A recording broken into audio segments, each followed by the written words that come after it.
Hi friends, நேத்து பார்த்த ஸ்டோரியோட last சீனை இப்ப பார்க்க போறீங்க. வீட்டுக்கு வந்த காலுக்காக கோரிக்காகத்துக்கிட்ட உண்மையை சொல்லாம தான் மனசுல நினைச்ச மாதிரியே பொய்ய சொல்லுச்சு. காலுஜி, நான் இப்ப ரொம்பவும் சந்தோஷமா இருக்கேன். வாங்க, ரீட்டா கொடுத்த கிச்சடியை சாப்பிடுவோம். அப்புறம் உங்களுக்கு ஒரு சஸ்பென்ஸ். இன்னும் கொஞ்ச நேரத்துல உங்களுக்கு ஒரு சந்தோஷமான செய்தியை சொல்ல போறேன். இப்படி பேசிக்கிட்ட காலுக்காகவும் கோரிக்காகவும் விஷம் மருந்து கலந்த கிச்சடியை சாப்பிட்டு முடிச்சாங்க. கோரி, என்னால சஸ்பென்ஸ் தாங்க முடியல. சீக்கிரமா சொல்லு, என்ன செய்தி அது? காலுஜி, நீங்க சோனாக்குருவி வீட்டுக்கு எடுத்துட்டு போன கிச்சடி சாதாரண கிச்சடி இல்ல. அதுல விஷ மருந்து கலந்து வச்சிருந்தேன். அதை சாப்பிட்டு இந்நேரம் அவங்க எல்லாரும் உயிருக்கு போராடிக்கிட்டு இருப்பாங்க. இதை கேட்டுட்டு காலுக்காக அதிர்ச்சி ஆயிடுச்சு. கோரி, தப்பு நடந்து போயிடுச்சு. கோரி, தப்பு நடந்து போயிடுச்சு. நீ கொடுத்த அந்த கிச்சடியை நான் சோனா குருவி வீட்டில் கொடுக்கல. அதையே ஹாட் பாக்ஸில் மாற்றி மறுபடியும் நம்ம வீட்டுக்கு கொண்டு வந்துட்டேன். நாம் 2 பேரும் இப்போ அந்த கிச்சடியை தான் சாப்பிட்டு முடித்தோம். இதை கேட்ட கோரிக்காகவும் கோபம் வந்து காலுக்காகத்தை அடிக்க நினைச்சது. ஆனா அடிக்க முடியல. விஷம் மருந்து கலந்த கிச்சடியை சாப்பிட்டதால காலுக்காகவும் கோரிக்காகவும் வாங்கி விழுந்து அப்படியே இறந்துட்டாங்க.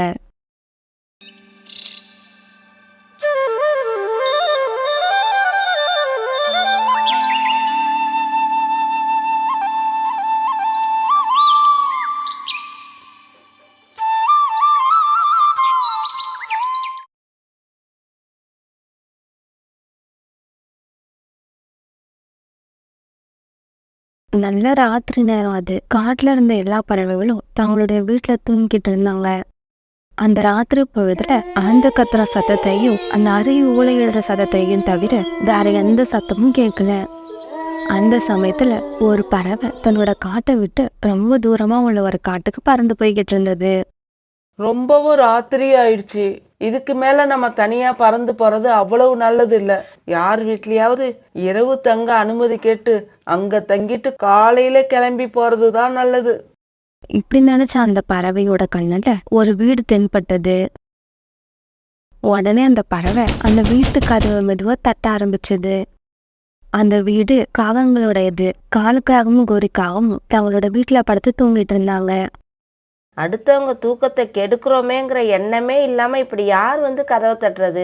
இந்த மாதிரி பறவைகள் இருக்கிற வரைக்கும் நம்மளால நிம்மதியா தூங்க முடியாது. காலுஜி, என்ன வேடிக்கை பார்த்துட்டு இருக்கீங்க? போய் கதவை திறந்து யாருன்னு பாருங்க. கோரி, நேரமும் ராத்திரி நேரம். ஒருவேளை கதவை தட்டுறது திருடர்களா இருந்தா நாம என்ன பண்றது?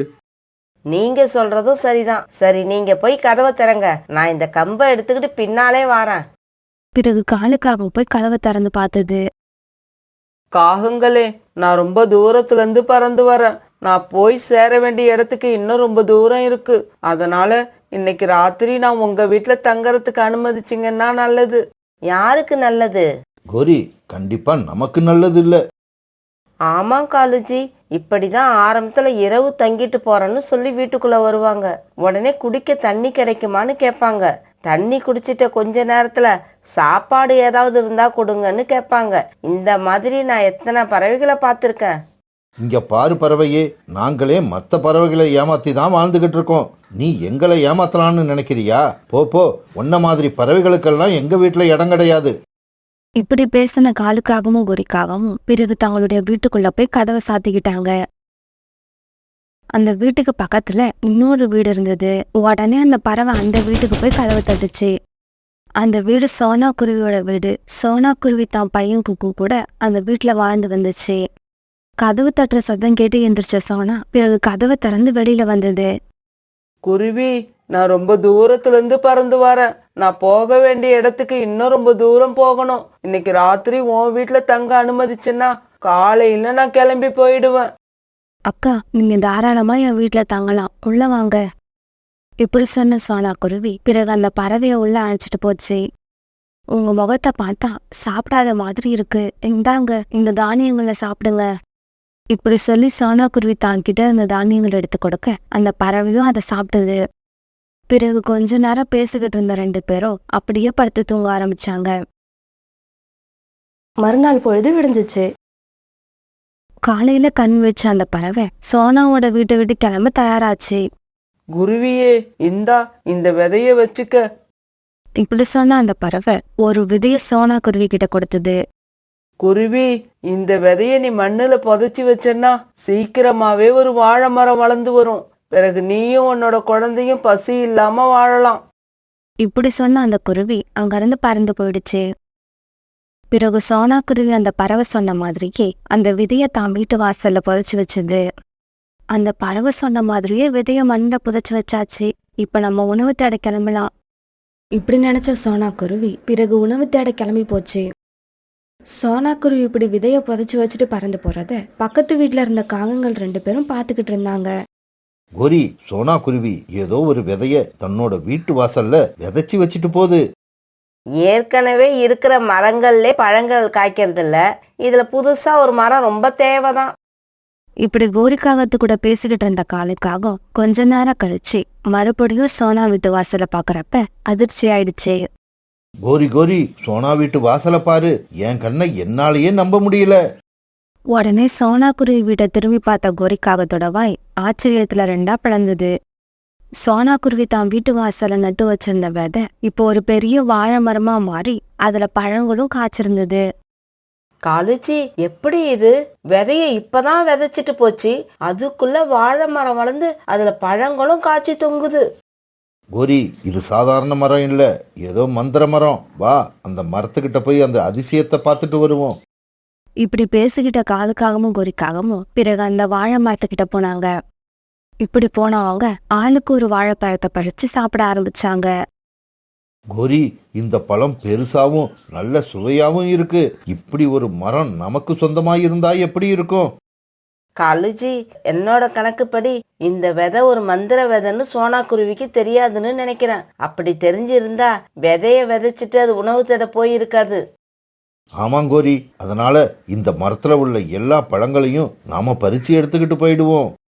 காலுஜி, பழங்களை பறிச்சு எடுத்துக்கிட்டு போறதுக்கு பதிலா நாம இந்த மரத்தையே தூக்கிட்டு போய் நம்ம வீட்டு வாசல்ல நட்டு வச்சுப்போம். அப்பதான் நமக்கு தேவைப்படுறப்பெல்லாம் பழங்களை பறிச்சு சாப்பிடலாம்.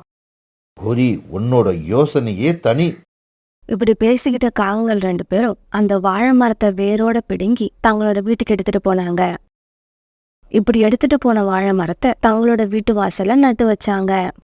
கோரி, இப்ப இந்த வாழை மரம் நம்மளோடது. இதுல இருந்து ஒரு பழத்தை கூட நாம யாருக்கும் கொடுக்க கூடாது. பிறகு கொஞ்ச நேரம் கழிச்சு உணவு தேட போன சோனா குருவி தன்னோட வீட்டுக்கு திரும்பி வந்துருச்சு. திடீர்னு வளர்ந்து வந்திருந்த வாழை மரத்தை பார்த்து ஆச்சரியப்பட்டு வாழை மரத்துக்கிட்ட போச்சு. அந்த பறவை கொடுத்துட்டு போன விதை சாதாரண விதை இல்ல, அது ஒரு மந்திர விதையாதான் இருக்கணும். இல்லைன்னா இவ்வளவு சீக்கிரம் எப்படி வாழை மரம் வளர்ந்து அதுல பழங்களும் காய்ச்சிருக்க முடியும்? இப்படி யோசிச்ச சோனா குருவி பிறகு அந்த மரத்துல இருந்து ஒரு பழத்தை பறிக்க போச்சு. அதை பார்த்த காகங்கள் அந்த வாழை மரத்துக்கிட்ட வந்தாங்க. நிறுத்து சோனா, நிறுத்து. யார் வீட்டு மரத்துல யார் வந்து பழத்தை பறிக்கிறது? காகங்கள் இப்படி வந்ததுக்கு அப்புறம் தான் இந்த வாழை மரம் தன்னோட வீட்டு வாசல்ல இல்ல, காகங்களோட வீட்டு வாசல்ல இருக்குங்கிற விஷயம் சோனா குருவிக்கு தெரிய வந்தது. இந்த வாழை மரத்தோட விதைய நான் என் வீட்டு வாசல்ல தான் புதைச்சு வச்சிருந்தேன், அது எப்படி உங்க வீட்டு வாசல்ல மரமா வளர்ந்துச்சு? சோனா, நீ சொல்றத பார்த்தா உங்க வீட்டு வாசல்ல இருந்த வாழை மரத்தை நாங்க தூக்கிக்கிட்டு வந்து எங்க வீட்டு வாசல்ல நட்டு வச்ச மாதிரி இருக்கு. ஆமா, அதுதான் உண்மை. நீங்க அததான் செஞ்சிருக்கீங்க. பொய் சொல்லாதீங்க, என்னை ஏமாத்தணும்னு நினைக்காதீங்க. இங்க பாரு சோனா, மரியாதையா இந்த இடத்த விட்டு போயிடு. இங்க நின்னு ஏதாவது பேசிக்கிட்டு இருந்த எல்லா பறவைகளையும் கூப்பிட்டு பஞ்சாயத்து வச்சிருவோம். பிறகு எதுவுமே சொல்லாம சோனா குருவி அழுதுகிட்டு தன்னோட வீட்டுக்கு போயிடுச்சு. சோனா குருவி இப்படி தன்னோட வீட்டுக்கு போனாலும் அந்த வாழை மரத்தையே ரொம்பவும் ஆசையா பார்த்துக்கிட்டு இருந்தது. அந்த பறவை என் மேலையும் என் குழந்தை மேலையும் அன்பு வச்சு இந்த விதைய கொடுத்துட்டு போச்சு. ஆனா இந்த காகங்கள் எப்படியோ அதை அவங்களுக்கு சொந்தமாக்கிக்கிட்டாங்க. சோனா குருவியால இப்படியெல்லாம் நினைச்சு அழதான் முடிஞ்சதே தவிர வேற எதுவும் செய்ய முடியல. இப்படியே சில நாட்கள் நகர்ந்துச்சு. ஒரு நாள் சோனா குருவிக்கு இந்த வாழை மரத்து விதையை கொடுத்துட்டு போன பறவை தன்னோட வீட்டுக்கு திரும்பி போகும்போது சோனா குருவி வீட்டுக்கு வந்தது. எனக்கு வாழை மரத்து விதைய கொடுத்துட்டு போனது நீங்க தானே? ஆமா குருவி, அது நான் தான். ஆமா, அந்த விதைய நீ விதைக்கவே இல்லையா? அந்த விதைய என்ன செஞ்ச? அது சாதாரண விதை இல்ல, மந்திர விதை. பிறகு சோனா குருவி நடந்தது எல்லாத்தையும் அழுதுகிட்டே அந்த பறவை கிட்ட சொல்லுச்சு. அந்த காகங்கள் ரொம்பவும் கெட்ட எண்ணம் கொண்ட காகங்கள். என்னவோ திருட்டுத்தனம் செஞ்சு என்னோட வாழை மரத்தை அவங்களுக்கு சொந்தமாக்கிக்கிட்டாங்க. குருவி, நீ அதுக்காக கவலைப்படாத. இந்தா, இப்ப நான் உனக்கு மறுபடி ஒரு விதை கொடுக்கறேன். இந்த விதைய உன் வீட்டு வாசல்ல விதைச்சு வை. இந்த மரம் வளர்ந்து வந்த உடனே இந்த காகங்கள் மறுபடியும் பேராசைப்பட்டு உன்கிட்ட வந்து இந்த மரத்தை கேட்பாங்க. அப்ப நான் சொல்றபடி நீ நடந்துக்க. இப்படி சொன்ன அந்த பறவை காகங்கள் கிட்ட எப்படி நடந்துக்கணும், என்ன சொல்லணும்னு ரகசியமா சோனா குருவி கிட்ட சொல்லுச்சு. பிறகு அந்த விதைய சோனா குருவி தன்னோட வீட்டு வாசல்ல விதைச்சு வச்சுது. இப்படி விதைச்சு வச்ச கொஞ்ச நேரத்திலேயே அந்த விதையில இருந்து ஒரு மரம் வளர்ந்து வந்துருச்சு. அந்த மரத்துல மாம்பழம், மாதுளம்பழம், அன்னசி பழம் இப்படி 3 வகையான பழங்கள் காய்ச்சி தொங்கிக்கிட்டு இருந்தது. இந்த பழத்தை பார்த்த பல பறவைகள் அங்க வந்து அந்த மரத்தை ஆச்சரியமா பார்க்க ஆரம்பிச்சாங்க. இத பார்த்த காலுக்காகத்துக்கும் கோரிக்காகத்துக்கும் மறுபடியும் பேராசை தலை தூக்க ஆரம்பிச்சது. சோனா, இது என்ன அதிசயம்! இந்த மரம் எப்படி வளர்ந்தது? ஒரே மரத்துல 3 வகையான பழங்களை இதுவரைக்கும் நான் பார்த்ததே இல்லை. காலண்ணா, இந்த மரத்துல எத்தனை வகையான பழங்கள் பழுத்தா எனக்கு என்ன? எனக்கு பிடிச்ச வாழைப்பழங்கள் இந்த மரத்துல இல்லையே, அதுதான் எனக்கு ரொம்ப கவலையா இருக்கு. ஆமா, அதுதான் சரி. வாழைப்பழங்கள் மட்டும் காய்க்கிற இந்த வாழை மரத்தை சோனா குருவி கிட்ட கொடுத்துட்டு 3 வகையான பழங்கள் காய்க்கிற அந்த மரத்தை நாம வாங்கிக்கணும். சோனா, உனக்காக நாங்க எந்த தியாகத்தையும் செய்ய தயாரா இருக்கிறோம். வாழைப்பழம் தான் உனக்கு பிடிக்கும்னா இந்த வாழை மரத்தை எடுத்துக்க, நாங்க அந்த மரத்தை எடுத்துக்கிறோம். வாழை மரத்தை எனக்கு தரேன்னு சொல்லிட்டு மறுபடியும் நீங்க திருப்பி கேட்பீங்க. உங்க 2 பேரையும் நம்ப முடியாது. அப்படி இல்ல சோனா, இதோ இங்க இவ்வளவு பறவைகள் நின்றுட்டு இருக்காங்க. இவங்க தான் சாட்சி. இந்த வாழை மரத்தை நீ எடுத்துக்க. உன் வீட்டு வாசல்ல இருக்கிற இந்த மரம் இனிமே எங்களுக்கு சொந்தம். காவல் இப்படி சொல்ல பிறகு சோனா குருவியும் அந்த பையன் கொக்குவும் வாழைப்பழங்களை பறிச்சு எடுத்துக்கிட்டு தங்களோட வீட்டுக்குள்ள போனாங்க. இப்படி போன அவங்க அந்த இனிப்பான வாழைப்பழங்களை பொறுமையா சாப்பிட ஆரம்பிச்சாங்க. காகங்களே, இந்த மரத்தில் உள்ள பழங்களை பறிச்சு எங்க எல்லாருக்கும் ஆளுக்கு ஒண்ணு கொடுங்க. இந்த பழங்கள் எவ்வளவு சுவையா இருக்குன்னு நாங்களும் சாப்பிட்டு பாக்குறோம். இங்க பாருங்க, பஞ்சாயத்து பண்ணி வச்சிட்டதோட உங்க வேலை முடிஞ்சு போயிடுச்சு. இடத்த காலி பண்ணுங்க. காலுஜி, இவங்களுக்கு ஆசைய பாத்தீங்களா? ஆளுக்கு ஒரு பழம் வேணுமா? இங்க பாருங்க பறவைகளே, உங்க எல்லாருக்கும் சேர்த்து ஒரு பழத்தை கூட நாங்க கொடுக்க மாட்டோம். எங்க கிட்ட போய் ஆளுக்கு ஒரு பழம் கேக்குறீங்க? எங்களை பத்தி நீங்க இன்னும் சரியா புரிஞ்சுக்கல. காலுஜி, எனக்கு மாம்பழம் சாப்பிடணும் போல இருக்கு. கோரி, நான் மாதுளம்பழத்தை சாப்பிட போறேன். பிறகு காலுக்காகவும் கோரிக்காகவும் பழங்களை பறிக்கிறதுக்காக அந்த மரத்துக்கிட்ட போனாங்க. அவ்வளவுதான், அந்த மரத்தோட கிளை ஒண்ணு அப்படியே வளர்ந்து வந்து காலுக்காகத்துக்கும் கோரிக்காகத்துக்கும் ஆளுக்கு ஒரு அறை கொடுத்தது. அறைய வாங்கின 2 பேரும் ரொம்ப தூரத்துல போய் விழுந்தாங்க. இத பார்த்த சோனா குருவியும் குக்குவும் விழுந்து விழுந்து சிரிச்சாங்க. காலுஜி, என்ன இது? இந்த மரம் ஏன் நம்மளை இப்படி அடிக்குது? தெரியல கோரி, அந்த மரம் நாம ஏதோ சோனா குருவியோட பழங்களை திருட வந்திருக்கோம்னு நினைச்சிடுச்சு போல இருக்கு. போ, அதுகிட்ட போய் இதுக்கப்புறம் நாம தான் இந்த மரத்தோட ஓனர்னு சொல்லு. இங்க பாரு மரமே, உன்னோட ஓனர் சோனா குருவி கிடையாது, நாங்க தான். இப்ப நீ அடிச்ச பாரு, அதை நாங்க மன்னிச்சிடுறோம். இதுக்கப்புறம் நாங்க பழத்தை திருட வந்திருக்கோம்னு நினைச்சு எங்களை அடிக்காத. கோரிக்காக இப்படி சொல்லி முடிச்ச உடனே அந்த கிளை மறுபடியும் வந்து கோரிக்காகத்தோட வாயில அடிச்சது. அடித்தாங்க முடியாத கோரி ரொம்ப தூரத்துல போய் விழுந்தது. காலுஜி, நான் சொன்னது அந்த மரத்து காதுல சரியா விழலன்னு நினைக்கிறேன். நீங்க போய் ஒரு தடவை சொல்லி பாருங்க. என்ன கோரி, நீ அடி வாங்கின மாதிரி நானும் அடி வாங்கணும்னு ஆசைப்படுறியா? அது நடக்காது. இங்க பாரு கோரி, இதுக்கப்புறம் நாம இந்த இடத்துல நிம்மதியா வாழ முடியாது. இந்த மரம் அடிச்சுக்கிட்டே தான் இருக்கும். மரியாதையா இந்த இடத்த காலி பண்ணிட்டு வேற எங்கேயாவது ஓடிடுவோம். இப்படி பேசிக்கிட்ட காகங்கள் பிறகு அந்த காட்டை விட்டு ரொம்ப தூரத்துல உள்ள காட்டுக்கு பறந்து போயிட்டாங்க. அன்னைக்கு பொழுது விடியறதுக்கு இன்னும் கொஞ்ச நேரம் தான் இருந்தது. காலுக்காகவும் கோரிக்காகவும் படுத்து தூங்கிட்டு இருந்தாங்க. ஆனா ஜக்கு மட்டும் கண் விழிச்சிட்டான். இன்னும் கொஞ்ச நேரத்துல பொழுது விடிய போகுது. அம்மா எழுந்திருச்சுட்டாங்கன்னா உடனே ஸ்கூலுக்கு கிளம்ப சொல்லுவாங்க. இப்ப என்ன பண்றது? இப்ப மட்டும் நமக்கு காய்ச்சல் அடிச்சா எவ்வளவு நல்லா இருக்கும். யார் யாருக்கோ காய்ச்சல் வருது, நமக்கு மட்டும் வரவே மாட்டேங்குது. இப்படி யோசிச்ச ஜக்கு வீட்டுக்கு வெளியில வந்து சுத்தியும் முத்தியும் பார்த்தான். ஒரு இடத்துல 2 பறவைகள் நெருப்பு மூட்டி குளிர் காஞ்சுக்கிட்டு இருந்தாங்க. உடனே ஜக்குவும் அந்த இடத்துக்கு போய் நெருப்புக்கும் பக்கத்துல உட்கார்ந்தான். இப்படி அங்க போய் உட்காந்த ஜக்கு மாறி மாறி உட்காந்து தன்னோட உடம்பு பூரா சூடாக்கிக்கிட்டான். உடனே தன்னோட வீட்டுக்கு திரும்பின ஜக்கு கூட்டுல படுத்துக்கிட்டு இப்படி கத்த ஆரம்பிச்சான். ஐயோ அம்மா, உடம்பெல்லாம் ரொம்ப வலிக்குதே, ரொம்ப களைப்பா வேற இருக்கே, காய்ச்சல் ரொம்ப அதிகமாயிடுச்சு போல இருக்கு. ஜக்குவோட இந்த சத்தத்தை கேட்ட காலுக்காகவும் கோரிக்காகவும் தூக்கத்துல இருந்து எந்திரிச்சு உக்காந்தாங்க. கோரிக்காகம் ஜக்கு அழறத பார்த்துட்டு உடனே ஜக்குவோட உடம்ப தொட்டு பார்த்தது. காலுஜி, ஜக்குவோட உடம்பு என்ன இப்படி கொதிக்குது? கோரி, ராத்திரி படுக்கும்போது ஜக்கு நல்லா தானே படுத்தான், இப்ப எப்படி காய்ச்சல் வந்தது? அதுதாங்க எனக்கும் புரியல.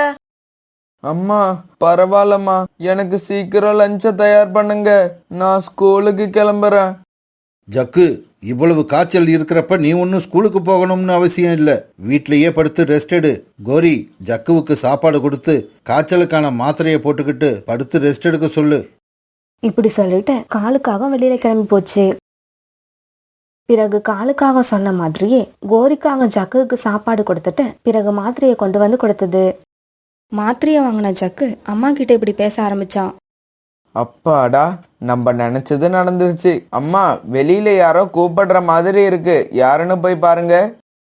கோரிக்காக உடனே வெளியில போக ஜக்கா அந்த காய்ச்சலுக்கான மாத்திரையை ஜன்னல் வழியா வெளியே விட்டு எறிஞ்சான். அப்பாடா, சோஷியல் சயின்ஸ் மேடம் கிட்ட இருந்து இன்னைக்கு ஒரு வழியா தப்பிச்சிட்டோம். காலுக்காகத்துக்கும் கோரிக்காகத்துக்கும் இருந்த ஒரே பையன் தான் இந்த ஜக்கு. ஜக்கு இந்த மாதிரி விதவிதமான ஐடியாக்களை கண்டுபிடிச்சு எப்படியாவது ஸ்கூலுக்கு போகாம லீவ் போட்டுக்கிட்டே இருப்பான். தங்களுடைய பையன் ஜக்கு மேல ரொம்ப அன்பு வச்சிருந்த காலுக்காகவும் கோரிக்காகவும் இவனோட நடிப்பை நம்பி நிறைய நாள் ஸ்கூலுக்கு அனுப்பாம இருந்தாங்க. இப்படியே சில நாட்கள் நகர்ந்துச்சு. ஒரு நாள் காலையில ஜக்கு வயிறு வலிச்சதுன்னு தன்னோட அம்மா கிட்ட நடிக்க ஆரம்பிச்சான். தன்னோட பையனுக்கு அடிக்கடி வயிற்று வலி வரதை நினைச்சு கோரிக்காக ரொம்ப பயப்பட ஆரம்பிச்சது. இன்னைக்கு எப்படியாவது பருந்து டாக்டர் அழைச்சிக்கிட்டு வந்து நம்ம பையனை காட்டியாகணும். இப்படி யோசிச்ச கோரிக்காகவும் உடனே பருந்து டாக்டர் ஹாஸ்பிட்டலை நோக்கி பறந்து போச்சு. சீக்கிரமாவே டாக்டர் அழைச்சிக்கிட்டு தன்னோட வீட்டுக்கு வந்துருச்சு. இப்படி வந்த பருந்து டாக்டர் ஜக்குவோட வயித்தை செக் பண்ணி பார்த்தாங்க. ஜக்கு, உனக்கு மேல் வயித்துல வலி வருதா இல்ல கீழ் வயித்துல வலி வருதா? டாக்டர், எனக்கு வயிறு பூரா வலிக்குது. கோரி, இன்னும் 2 நாள் கழிச்சு ஜக்குவை ஹாஸ்பிட்டலுக்கு அழைச்சிட்டு வாங்க. இவனோட வயித்தை ஸ்கேன் பண்ணி பார்க்கணும். இப்போதைக்கு ஒரு ஊசி போட்டுட்டு போறேன், வயித்த வலி உடனே சரியாயிடும். ஊசிங்கிற பெயரை கேட்ட உடனே ஜக்குவுக்கு அடி வைத்த உண்மையிலேயே கலக்க ஆரம்பிச்சிருச்சு. அம்மா, எனக்கு ஊசியெல்லாம் வேண்டாம், எனக்கு இப்பவே கொஞ்சம் வயிற்று வலி குறைஞ்ச மாதிரி இருக்கு. ஸ்கூலுக்கு போகாம இப்படியே கொஞ்ச நேரம் படுத்திருந்தா வயிற்று வலி சுத்தமா போயிடும்னு நினைக்கிறேன். ஓஹோ ஜக்கு, உனக்கு வந்திருக்கிறது இந்த மாதிரி வயித்த வலியா? இத உடனே உங்க அம்மா கிட்ட சொல்லி ஆகணும். கோரி, கொஞ்சம் வெளியில வா, உன்கிட்ட ஒரு விஷயம் சொல்லணும். பிறகு பருந்து டாக்டரும் கோரிக்காக வீட்டை விட்டு வெளியில வந்தாங்க. கோரி, உன் பையன் வயித்த வலின்னு சொல்றதெல்லாம் போய் ஸ்கூலுக்கு போகாம இருக்கிறதுக்காக நாடகம் ஆடுறான். பருந்து டாக்டர், ஜக்கு என்கிட்ட பொய் சொல்றான்னு எனக்கு இப்பதான் புரியுது. ஏன்னா தலைவலி, வயிற்று வலி, கால் வலின்னு தினமும் ஏதாவது ஒரு கதையை சொல்லி ஸ்கூலுக்கு லீவ் போடுவான். ஆனா ஸ்கூலுக்கு போற நேரம் கடந்து போனதும் எப்போதும் போல விளையாட ஆரம்பிச்சிடுவான். நானும் உடம்பு சரியில்லாத புள்ள இப்பவாவது சுறுசுறுப்பா விளையாடுறான்னு நினைச்சு நான் சந்தோஷப்படுவேன். கோரி, அவனை இப்படியே விட்டுடாத. இந்த வயசுல ஸ்கூலுக்கு போகாத பசங்க பின்னாடி ரவுடியாவும் பொறுக்கியாவும் ஆயிடுவாங்க. இப்படி சொன்ன பருந்து டாக்டர் அங்கிருந்து கிளம்பி பறந்து போனாங்க. பிறகு என்ன பண்றதுன்னு தெரியாத கோரிக்காகவும் சோனா குருவி வீட்டுக்கு பறந்து போச்சு. கோரிக்காக சோனா குருவி வீட்டுக்கு போனப்ப அங்க புறாவும் இருந்தது. சோனா, உங்களோட குழந்தைங்க எல்லாம் தினமும் அழகா ஸ்கூலுக்கு போறாங்க. ஆனா என் பையன் ஜக்கு ஏதாவது ஒரு காரணத்தை சொல்லி லீவ் போட்டு வீட்டுல படுத்திருக்கான். இன்னைக்கு பருந்து டாக்டர் வந்து விவரத்தை சொன்னதுக்கு அப்புறம் தான் எனக்கே உண்மை தெரியுது. ஊசி போடுறேன்னு சொன்னதுதான் தாமதம். ஜக்குவோட வயிற்று வலி மாயமா மறைஞ்சு போயிடுச்சு. கோரி, காலுக்காகத்தோட பையன் இப்படி இருக்கிறதுல ஆச்சரியம் இல்ல, அவன் ஒழுங்கா ஸ்கூலுக்கு போனாதான் ஆச்சரியம். புறா, இந்த மாதிரி கிண்டல் பண்றதுக்கு இது நேரம் இல்ல. என் பையன் திருந்துறதுக்கு ஏதாவது வழி சொல்லுங்க. சோனா, ஜக்குவை நாம திருத்தணும்னா அவங்க டீச்சரை பார்த்து கண்டிப்பா பேசியே ஆகணும். சாயங்காலம் நம்ம 3 பேரும் ரீட்டா டீச்சர் அவங்க வீட்டுக்கு போய் பார்ப்போம். பிறகு பேசின மாதிரியே கோரிக்காவும் புறா சோனா இவங்க 3 பேரும் சாயங்காலம் ரீட்டா டீச்சர் வீட்டுக்கு போனாங்க. ரீட்டா டீச்சர், நான் தான் ஜக்குவோட அம்மா கோரி. ஓஹோ, ஜக்குவோட அம்மா நீங்க தானா? நானே உங்களை பார்க்கணும்னு நினைச்சுக்கிட்டு இருந்தேன், நீங்களே வந்துட்டீங்க. டீச்சர், ஜக்கு ஏதாவது ஒரு காரணத்தை சொல்லி தினமும் லீவ் போடுறான். சரியா படிக்கவும் மாட்டேங்கிறான். எனக்கு என்ன பண்றதுன்னே தெரியல. அவனை என்ன பண்ணணும்னு நான் சொல்றேன். அவனை ஸ்கூல்ல இருந்து நிறுத்தி டிசிய வாங்கிக்கிட்டு போயிடுங்க. டீச்சர், நீங்க எப்படி சொல்லிட்டா எப்படி? அவனை எப்படி படிக்க வைக்கலான்னு நீங்க தான் எங்களுக்கு ஐடியா கொடுக்கணும். இங்க பாருங்க, ஜக்குவுக்கெல்லாம் படிப்பே வராது. அவனை நீங்க ஸ்கூலுக்கு அனுப்புறது வேஸ்ட். அவனுக்கு ஏதாவது கைத்தொழில கத்து கொடுத்து வீட்லயே வச்சுக்குங்க. டீச்சர், படிக்காத குழந்தைன்னு எந்த குழந்தையும் கிடையாது. நீங்க சொல்லி கொடுக்கறது சில பேருக்கு புரியுது, சில பேருக்கு புரியறது இல்ல. அவ்வளவுதான் வித்தியாசம். அவங்களுக்கும் நாம படிப்புல ஆர்வத்தை உண்டாக்கி புரியுற மாதிரி சொல்லி கொடுத்தா படிக்காத குழந்தைங்களே இருக்காது. ஏன் இவ்வளவு தூரம் பேசுற உங்களுக்கு எப்படி சொல்லி கொடுத்தா ஜக்குவுக்கு படிப்பு ஏறும்னு தெரியலையா? என்ன செஞ்சா ஜக்குவுக்கு படிப்பு மேல ஆர்வம் உண்டாகும், அவனும் படிக்க ஆரம்பிப்பான்னு எங்களுக்கு தெரியும். ஆனா அதை செயல்படுத்துறதுக்கு எங்களுக்கு உங்களோட உதவி தேவை. சொல்லுங்க, நான் என்ன செய்யணும்? ஒரு டீச்சரா நான் உங்களுக்கு இந்த உதவியை கூட செய்யலன்னா எப்படி? பிறகு சோனா குருவியும் புறாவும் மாறி மாறி என்ன செய்யணும்னு ரீட்டா டீச்சருக்கு சொன்னாங்க. ஜக்கு மறுநாள் ஸ்கூலுக்கு போனான். இப்படி போன ஜக்கு வழக்கம் போல கடைசி பெஞ்சில் உட்கார்ந்தான். ஜக்கு, இப்ப நான் கேக்குற கேள்விக்கெல்லாம் நீதான் பதில் சொல்லணும். அட பாவமே, ரொம்ப நாள் கழிச்சு இன்னைக்கு தான் ஸ்கூலுக்கு வந்தேன். வந்த உடனே ஆரம்பிச்சிட்டீங்களா? நீங்க இப்படி கேள்வி கேட்கறதால தான் நான் ஸ்கூலுக்கே வர்றதில்ல. ஜக்கு, நாம வாழற இந்த பூமி எந்த வடிவத்துல இருக்குன்னு உனக்கு தெரியுமா? உருண்ட வடிவம் டீச்சர். Very good. இப்ப அடுத்த கேள்வி. இரவு நேரத்துல நாம எல்லாரும் படுத்து தூங்குறோம். அப்படின்னா நாம குளிக்கிறது, சாப்பிட்றது, ஸ்கூலுக்கு வந்து பாடம் படிக்கிறது, இதையெல்லாம் எப்ப செய்யறோம்? டீச்சர், நாம இதையெல்லாம் பகல் பொழுதுல செய்யறோம். வெல்டன் ஜக்கு. இப்ப உனக்கான கடைசி கேள்வி. நம்ம உடம்புக்கு தேவையான வெப்பம் நமக்கு எங்க இருந்து கிடைக்குது? நமக்கு தேவையான வெப்பம் சூரிய ஒளியிலிருந்து கிடைக்குது. ஜக்கு, நான் கேட்ட கேள்விக்கெல்லாம் நீ சரியான பதில் சொல்லிட்ட. பசங்களா, எல்லாரும் ஜக்குவுக்கு சத்தமா கிளாப் பண்ணுங்க. கேட்டது எல்லாம் ஈஸியான கேள்வி. இந்த கேள்வியை செகண்ட் ஸ்டாண்டர்ட் படிக்கிற ஸ்டூடெண்ட்டை கேட்டாலும் பதில் சொல்லிடுவாங்க. இதுல இந்த ஜக்குவுக்கு நாம கையை வேற தட்டணுமா? பிறகு எல்லா குழந்தைகளும் ஜக்குக்காக கை தட்டினாங்க. மற்ற பசங்க இப்படி பேசிக்கிட்டாலும் ஜக்கு மனசுல ரொம்ப சந்தோஷமாகவும் பெருமையாகவும் இருந்தது. பிறகு ரீட்டா டீச்சர் எல்லா கேள்விகளுக்கும் சரியா பதில் சொன்னதால ஜக்குக்கு ஒரு பேனா பிரைஸா கொடுத்தாங்க. அன்னைக்கு சாயங்காலம் வீட்டுக்கு போன ஜக்கு முதல் முறையா தன்னோட ஸ்கூல் பேக்கை திறந்தான். ரீட்டா டீச்சர் பிரைஸ் கொடுத்த பேனாவை எடுத்து ஆசையா பார்த்துக்கிட்டே இருந்தான். பிறகு மற்ற நோட்டு புத்தகங்களை எடுத்து தன்னோட பேரை அதுல எழுத ஆரம்பிச்சான். பிறகு இன்னொரு நாள் கடைசி பெஞ்சில் உட்காந்துருந்த ஜக்குவை ரீட்டா டீச்சர் தன்னோட டேபிளுக்கு கூப்பிட்டாங்க. ஜக்கு, எனக்கு இன்னைக்கு தொண்டை சரியில்லை. என்னால சத்தம் போட்டு பாடம் நடத்த முடியாது. அதனால நீ என்னோட டேபிளுக்கு வந்து நான் சொல்றத அப்படியே பசங்க கிட்ட சொல்லு. ஜக்கு பயந்து பயந்து டீச்சரோட டேபிளுக்கு போனான். கடுமையா மழை பெஞ்சுக்கிட்டு இருக்கும்போது பறவைகள் தேவையில்லாம வெளியில போறது அவங்களுக்கு நன்மை செய்யுமா தீமை செய்யுமா? தீமை தானே செய்யும். அதை இந்த பசங்களுக்கு எடுத்து சொல்லு. ஸ்டூடெண்ட்ஸ், கடுமையா மழை பெஞ்சுக்கிட்டு இருக்கும்போது நாம தேவையில்லாம வெளியில போக கூடாது. அதனால நம்ம உயிருக்கே ஆபத்து உண்டாயிடும். ஜக்கு, ரொம்ப அழகா எடுத்து சொன்ன. ஜக்குவுக்கு எல்லாரும் ஒரு தடவை கை தட்டுங்க.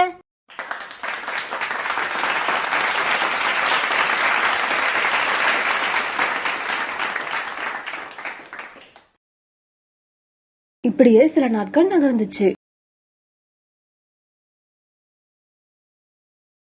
கடைசி பெஞ்சில் உட்கார்ந்துருந்த ஜக்கு இப்ப எல்லாம் முன்னாடி பெஞ்சில் வந்து உட்கார ஆரம்பிச்சிட்டான். ஆரம்பத்துல ஏன்டா ஸ்கூலுக்கு போறேன்னு நினைச்சிட்டு வந்த ஜக்கு இப்ப எல்லாம் ஆசை ஆசையா ஸ்கூலுக்கு வர ஆரம்பிச்சான். ஜக்கு, அப்பா, அம்மா, குழந்தைங்க இவங்களோட பொறுப்புகள் என்னன்னு உனக்கு தெரியுமா? தன்னோட மனைவி அப்புறம் குழந்தைங்களோட தேவையை பூர்த்தி பண்ண அவசியமான பணத்தை சம்பாரிச்சுக்கிட்டு வர்றது அப்பாவோட பொறுப்பு. அந்த பணத்தை சரியான முறையில் செலவழிச்சு தன்னோட கணவனையும் குழந்தைங்களையும் நல்ல முறையில் பார்த்துக்க வேண்டியது அம்மாவோட பொறுப்பு. அப்ப குழந்தைங்களோட பொறுப்பு என்ன? படிக்க வேண்டிய வயசுல நல்லா படிச்சு பெரியவன் ஆனதும் வேலைக்கு போய் சம்பாதிக்க ஆரம்பிச்சு தன்னோட அப்பாவையும் அம்மாவையும் சந்தோஷமா வச்சுக்க வேண்டியது ஒரு குழந்தையோட பொறுப்பு. ஜக்கு சொன்ன இந்த பதிலை கேட்டதும் ரீட்டா டீச்சருக்கு அதிர்ச்சி ஆயிடுச்சு. ஏன்னா இவ்வளவு கரெக்டா ஆன்சர் சொல்லுவான்னு அவங்களே எதிர்பார்க்கல. இன்னைக்கு டீச்சர் சொல்லாமலே எல்லா குழந்தைங்களும் ஜக்குவுக்கு கைத்தட்ட ஆரம்பிச்சாங்க. இப்பெல்லாம் கோரிக்காக ரொம்ப சந்தோஷமா இருந்தது. ஏன்னா கோரிக்காகத்தோட பையன் ஜக்கு இப்ப எல்லாம் ஸ்கூலை விட்டு வந்த உடனே தன்னோட ஸ்கூல் பேக் எடுத்து வச்சு பாடங்களை படிக்க ஆரம்பிச்சிருந்தான்.